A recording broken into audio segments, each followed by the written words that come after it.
On the previous episode of Sailing Carolina, we were stopped cold by a dredge trying to get out of the New River onto the ICW and transition up to Oriental, North Carolina, and that's where we are picking up. Good morning. It's Saturday, April 3rd.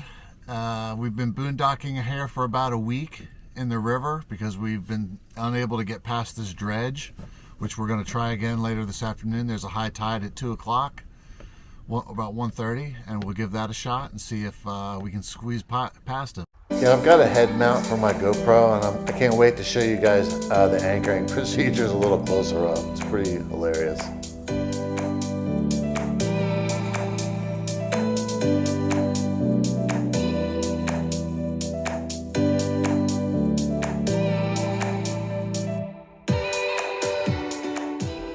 You know, like a lot of sailors with tillers, I have a tiller pilot. And not to trash Simrad too bad, but the thing, you know, it doesn't work really great in light air.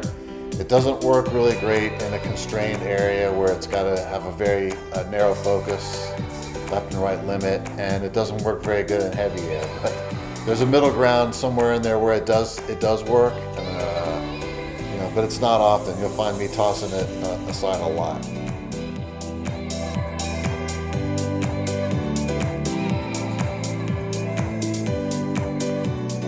Yeah, you probably noticed there's a reef in the sail from the other day, and you know, I'm just too lazy to shake it out right now, knowing that I'm going to be furled up when I hit the dredge anyway, so.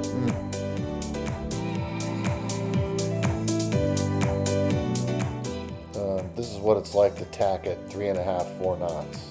It's thrilling.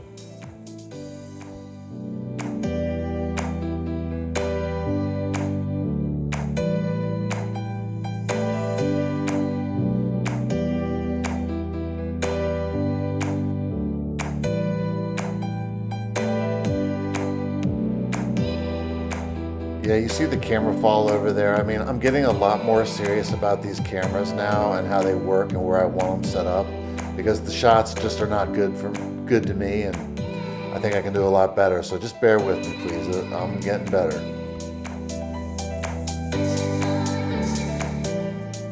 All right, guys, here's where the dredge was. There's the can that you could see in my previous video, and I think you can see based on that just how far out I was. I got everything furled up tight here so I can have maximum control over the boat. There's the green lighted that was behind the dredge, and then there's the other part to the dredge behind here. This part of the dredge operation collects the sand and the mud in an intermediate location in the channel, builds it up onto this little sand bank, and then pumps it off. So they're pumping it off here. You can see the hoses that are running off the back of this little island, and there's some floats that are upstream of the channel a little bit here. I don't know if I captured them on video very well, but it pumps the sand from this point again another few hundred yards off to the shore properly. And I'm sorry about this camera work, guys. I'm gonna get better at this. But yeah, that's a major operation and desperately needed. Although I saw 9 feet at the high tide on the proper side of the channel, so I could have made it the other night. But you know, lesson learned. Watch what you're doing. Yeah, you can see the pumps there or the hose, the floats on the hoses. There they are. Yep, up it goes.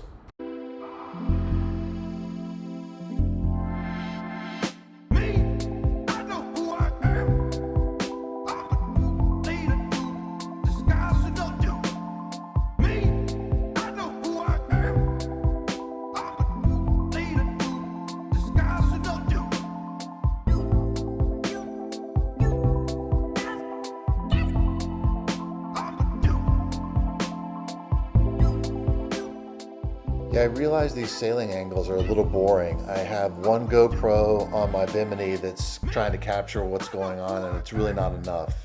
You know, in addition to the parts where you've seen me accidentally flipping the camera vertically, which creates a weird experience viewing. So those are 2 things that I'm addressing. But yeah, here I am. The day's warmed up. We've gone through Sneed's Ferry, and we are now on our way to a Moorehead City, and that's what you can see out in the distance there. This is the Bogue Sound.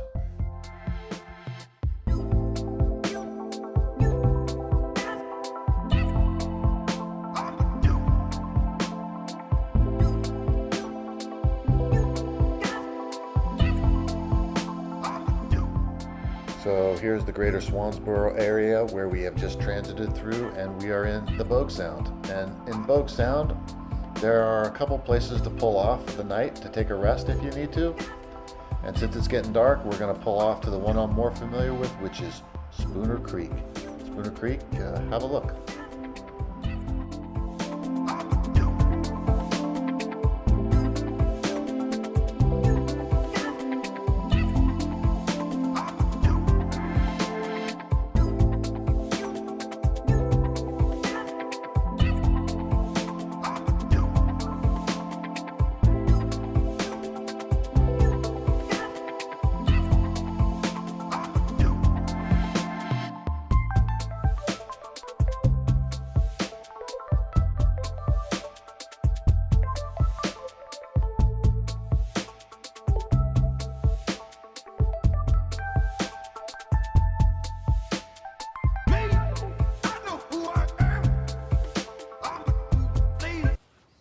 Alright folks, I am pulled over in Spooner Creek, which is a little creek off of Bogue Sound.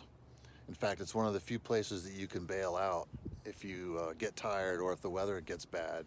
There's not a lot of places you can pull over in Bogue Sound, but this is one of them. And let me flip this around. The view here, I mean, you won't be disappointed in the view. I guess I'll have to film some of that separately. But it's amazing here. In fact, I'm just like checking out this guy's house. And actually, like, the order of his flags is interesting. He's got two battle flags, early American battle flags, the Gadsden flag and another earlier version, I think, of the Don't Tread on Me, flying above the North Carolina and American flag. That's a boss right there. So as you can see, it's just so beautiful and quiet here. And when I pulled in here, I was probably dying down from about 20 knots to 13 knots. It got reasonable at the very end there, but I wasn't expecting that. I mean, predict wind does everything but predict the wind, if you ask me. There's probably room for 4 boats in here if they didn't have this stupid buoy that gives a notice to everybody how long they can be here. I mean, in North Carolina, you can be somewhere 7 days every 60, anchored 7 days out of every 60 days. I don't know why anybody needs to like try to put a buoy and encode all that on the buoy in a sticker. Maybe they don't take too kindly to strangers around here. In fact, there's another guy over here. I'll show you his boat later. He obviously abandoned it or left it here for a long period of time. It's got moss growing on it and no sails on it, and it doesn't look stellar when you look around at what the rest of this place looks like. I mean, my God. The last thing I would want to see if I lived here too would be somebody's derelict boat. Derelict boats, big problem everywhere. But it's amazing. I'm going to be here overnight, and I don't know if I'll work from here tomorrow. I might, and then make my way further north past Moorehead City up towards Oriental. There's the creek that I'm going to stay in, Anderson Creek. Maybe that's not the name of it. I can't remember now. Anyway, time to eat something. Well, first, you know what else time it is. Ooh, that sound. Of course, the Appalachian Mountain Brewery makes its debut with its American lager. Everything else I've had has been so stellar. How's this?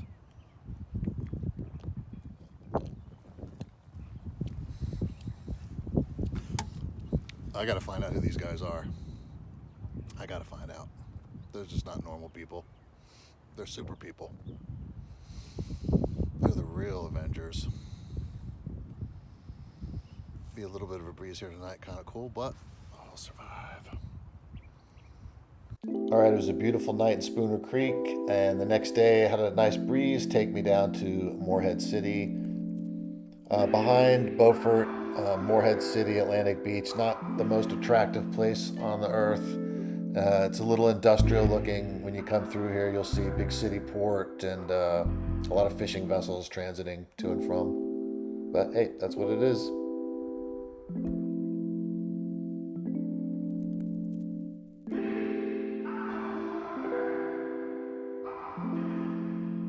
So here's the State Port terminal that I'm navigating around, and I go under the bridge, and if you notice at the very top of the State Port terminal, there's a channel that leads back to some dockage. Well, it's not on this map, but on my mobile, it shows an anchorage in that 10-foot section of water right after the docks. So that's where I decided to stop for the night, and it was a great spot.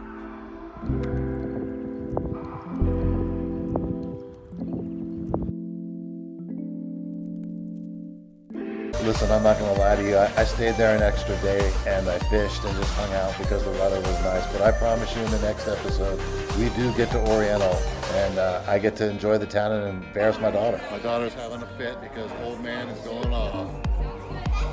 Please like and subscribe. See you later.